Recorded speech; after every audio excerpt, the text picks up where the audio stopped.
اعوذ باللہ من الشیطان الرجیم بسم اللہ الرحمن الرحیم السلام علیکم ڈیئر اسٹوڈنٹس. آج جو ہمارا ٹاپک ہے جو ہم پڑھنے جا رہے ہیں دیٹ از ایرڈ سوائل. تو یہ ہم تھوڑا ڈسکس کریں گے یہ ایرڈ سوائل ہوتا کیا ہے, تو یہ کہاں پہ پایا جاتا ہے. Arid soil range from red to brown in colour. اس کا جو رنگ ہوتا ہے, کلر ہوتا ہے, یہ ریڈ سے براؤن تک ہوتا ہے, یعنی کہ کبھی کبھی یہ ایکسٹریم ریڈ ہوتا ہے تو کبھی براؤن ہوتا ہے.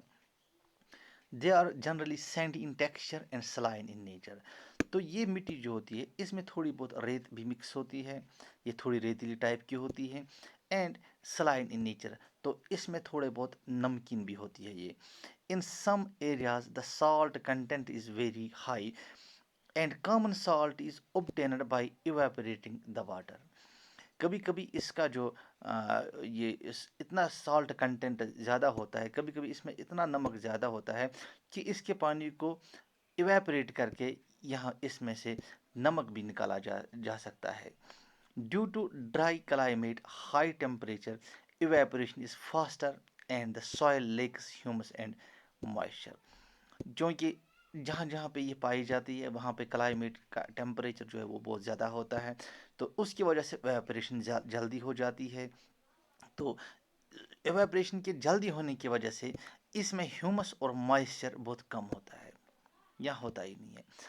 The lower horizon of the soil are occupied by kankar. تو اس کا جو لوور ہاریزن ہوتا ہے, نیچے والی اس کی لیئر جو ہوتی ہے, it is occupied by kankar. Kankar جو ہے آگے پڑھیں گے. Because of increasing calcium content downwards, کیونکہ اس کے نچلے والے حصے میں زیادہ تر کیلشیم پایا جاتا ہے. The conker layer formation in the bottom horizon restricts the infiltration of water. تو جس کی وجہ سے پھر اس کا جو واٹر ہے وہ انفلٹریشن نہیں کر سکتا, وہ فلٹر نہیں ہو سکتا ہے, وہ زیادہ نیچے نہیں جا سکتا ہے. After after proper irrigation these soils become cultivable as has been in the case of western Rajasthan.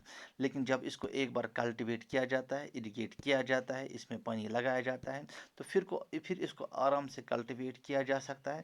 یہاں پہ کسی قسم کا کوئی فصل اگایا جا سکتا ہے جیسا ہم نے راجستھان میں دیکھا ہے, ویسٹرن راجستھان میں دیکھا ہے. تو یہ ہماری ہو گئی ایرڈ سوائل. ٹھیک ہے, یہ ایرڈ سوائل کی جو ہے اس کی خاصیت ہے, اس کی جو ہے اپنی یہ ایک نیچر ہے اس کا, یہ ایرڈ سوائل کا. اس سے پہلے ہم نے پڑھا ہے ریڈ اینڈ یلو سوائل, اور اس میں ہم نے پڑھا ہے, اور ریڈ سوائل کے علاوہ ہم نے جو ہے اس میں ایلوویل سوائل بھی پڑھا ہے, ہم نے بلیک سوائل بھی پڑھا ہے. ٹھیک ہے, تو اب ہم پڑھیں گے فارسٹ سوائل. یہ فارسٹ سوائل ہوتی کیا ہے. These soils are found in hilly and mountains areas. جیسا کہ نام انڈیکیٹ کرتا ہے, اس کا نیم جو ہے اس کے نام سے ہی پتہ چلتا ہے کہ فارسٹ سوائل کیا ہوتا ہے. یہ فارسٹ سوائل جو ہے یہ زیادہ تر جنگلات میں پایا جاتا ہے, ہلی ایریاز میں, ماؤنٹینز میں پائی جاتی ہے. Where sufficient rain forest are available. تو یہاں پہ زیادہ تر بارشیں ہوتی ہے, اور ان جگہوں پہ, ان فارسٹس میں جہاں پہ زیادہ بارشیں ہوتی ہے تو یہ وہاں پہ زیادہ اویلیبل ہوتی ہے. The soil's texture varies according to the mountain environment where they are formed. اب اس کا ٹیکسچر کیا ہے, اس کا نیچر کیا ہے, یہ ڈپینڈ کرتا ہے کہ ماؤنٹین کہاں پہ پایا جاتا ہے, اور ماؤنٹین کا جو انوائرمنٹ ہے وہ کس قسم کا ہے, اس پہ یہ ڈپینڈ کرتا ہے کہ وہاں پہ مٹی کیسی ہے. They are loamy and silty in valley in valley side and coarse granite in the upper slopes.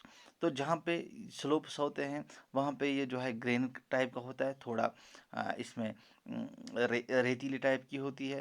اسی طرح جہاں پہ یہ لومی ٹائپ ہوتی ہے, جہاں پہ they are لومی in the سلٹی in valley, تو جو باقی جگہوں پہ تھوڑا سلٹی ہوتی ہے, یعنی کہ اس میں ایکسٹریم ریت بھی پائی جاتی ہے. In the narrow covered areas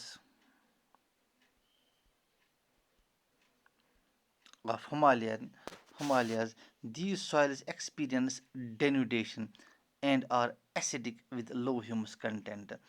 These soils experience denudation. یہاں پہ denudation ایک ویدرنگ کا ٹائپ کی ہوتی ہے, and are acidic with low humus. یہاں پہ یہ جو ہے acidic بھی ہوتی ہے. ٹھیک ہے, the soil is found in the lower parts of the valley, particularly on the river traces and alluvial fens are fertile. تو یہ بہت فرٹائل بھی ہوتی ہے.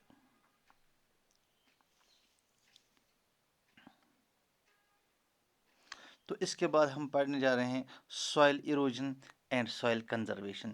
دا denudation of soil cover and subject washing down is described as a soil erosion. جب denudation ہو جاتی ہے اور wash down of the soil ہو جاتا ہے، سوائل کسی سیلاب کی وجہ سے یا کسی اور چیز کی وجہ سے یہ بہہ جاتی ہے، تو اس کو ہم سوائل ایروجن کہتے ہیں. The process of soil formation and erosion go on simultaneously and generally there is balance between the to. حالانکہ جو یہ پروسیس ہوتی ہے سوائل فارمیشن اور ایروجن، یہ ہمیشہ ایک ساتھ ہی چلتی ہے، پیرلل ٹو پیرلل چلتی ہے. And generally there is balance between the two, ہمیشہ اس کے ساتھ ہمیشہ بیلنس بھی رہتا ہے. Sometimes this balance is disturbed due to the human activities like deforestation. لیکن یہ بیلنس کبھی کبھی بگڑ جاتا ہے، لیکن اس کا ذمہ دار ہیومن ایکٹیویٹیز ہوتی ہے، انسان کے حرکات ہوتے ہیں، جیسے کہ deforestation, over grazing, construction and mining etcetera. while natural forces like wind, glacier and water leads to the soil erosion. تو یہ کچھ چیزیں ہوتی جن کی وجہ سے سوائل ایروجن ہمیشہ ہوتا رہتا ہے. ٹھیک ہے. The running water cuts through the clay soil and makes deep channel as the gullies. پھر اسی وجہ سے جو ہے گلیز بھی بن جاتے ہیں. The land becomes unfit for cultivation and it is known as bad land. پھر جب یہی لینڈ انفٹ ہو جاتی ہے کلٹیویشن کے لیے، یہ موزوں نہیں رہتی ہے، تو ہم اس کو بیڈ لینڈ بھی کہتے ہیں. ٹھیک ہے. تو اسی طرح ان دا چمبل بیسن سچ